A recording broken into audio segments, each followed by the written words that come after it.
إذا سبرت بلادنا تعال احلق شنبي موس. تدري وش السبب؟ دام الشعب اليمني يشتري الكيلو الشاي ب750 ريال سعودي.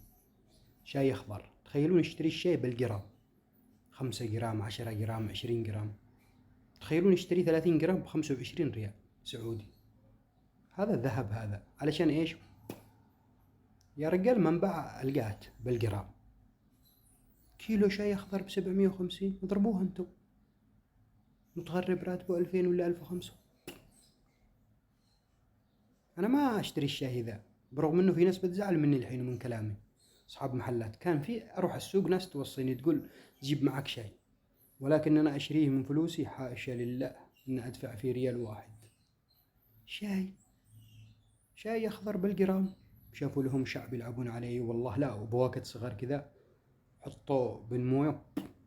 شاي أخضر ما عاد درينا هو عرق، هي محنة سنون قسما بالله العظيم. يا أخي ببلادك خزن لما تقرح، ما انباع القات بالجرام أبدا. اتقوا الله في أنفسكم، أنت قد تقصد الله على نفسك. كيف بتبني مستقبلك مستقبل عيالك راتبك 1500 إلى 2000 ريال ورايح تشتري لي شاي بالجرام؟ اضربها أنت، 45 جرام ب35، ضرب كم يطلع الكيلو؟ يطلع فوق 700 ريال. اتقوا الله في أنفسكم يا أخي. عبها تراب إذا هو عرق ولا شيء، ولا هي محنة سنون. لقد أنت ببلادك يا أخي كل من ذا القتلين تشبع. يا ريت عاد مفعول مثل القات كأنه في حنة، ولكن شافوا لهم شعب يلعبون عليه. قسم بالله احنا يبي لنا 5000 سنة لين نلحق الناس اللي صارت محضرة واللي صارت تفهم.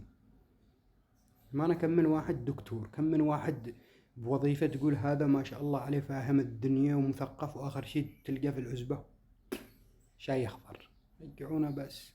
هذا اللي حبيت أوصله. والإنسان المصحصح الواعي يسكر يخيطه وروح بلاده يخزن. يا رجال تخزن أحسن قات في بلادك بقيمة 2 جرام شاي. اتقوا الله في أنفسكم. تحياتي.